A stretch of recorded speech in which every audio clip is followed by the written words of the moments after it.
Fourth dimension is something called a tesseract. And if you go into the ancient text, it's Metatron's cube. Meta, M-E-T-A, meta. Obviously, you know, meta. The metaverse, right? They got that from Metatron's cube. It's a fourth dimensional substructure. Now, this fourth dimension is really something called a quasi-crystal. And this quasi-crystal in the fourth dimension, it casts a shadow. And the shadow that it casts, it creates the realm that we're living in here. We're living in a shadow of a higher dimension. That shadow creates a third dimension.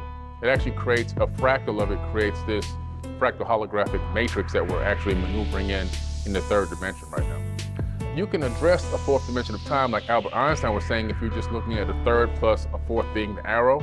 But when you actually move up into another dimension, we now know in quantum physics that there is actually a fourth dimension. So all dimensions are in 90-degree angles of each other.